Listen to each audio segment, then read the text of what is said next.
warahmatullahi wabarakatuh.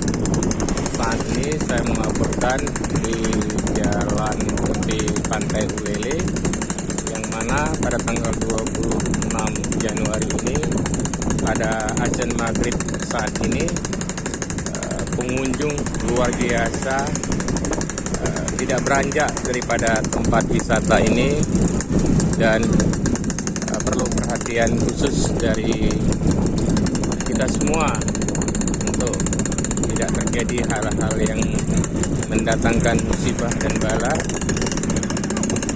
Kita berharap juga kepada pihak yang terkait untuk dapat mengatasi persoalan ini dan melakukan patroli pada sore menjelang maghrib.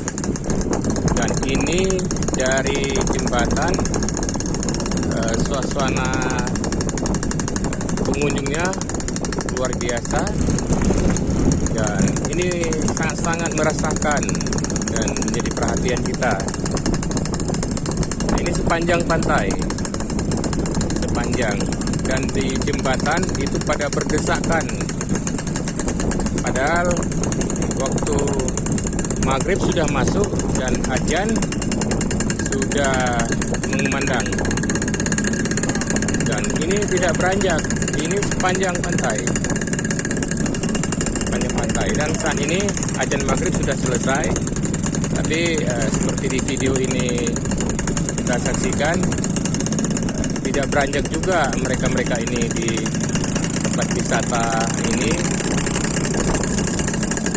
Pemandangan yang sangat memalukan, dan saya melakukan investigasi ini karena mendengar dari keluhan teman-teman yang melihat, dan saya mencoba untuk melihat juga dengan mata kepala sendiri apakah benar pada Selasa maghrib ini 26 Februari 2021. Nah, kita dapat menyaksikan kembali, dan ini sudah masuk waktunya sholat maghrib karena sudah tamat.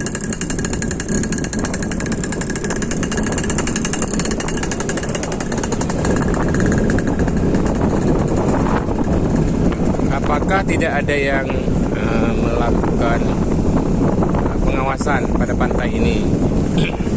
Dan ini benar-benar sangat perih, sangat memilukan dengan kondisi saat ini, yang mana kita kota syariat,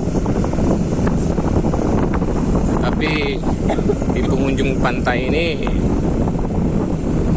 sangat terbuka. Dan ada teman yang bertanya dari luar provinsi Aceh, apakah keseharian sore seperti ini di Pantai Ulele? Hanya waktu-waktu tertentu, saya mengatakan. Subhanallah, di ujung sana juga cukup banyak. Demikian untuk sementara saya melaporkan ba'da maghrib di Pantai Ulele menuju Kampung Jawa. Assalamualaikum warahmatullahi wabarakatuh.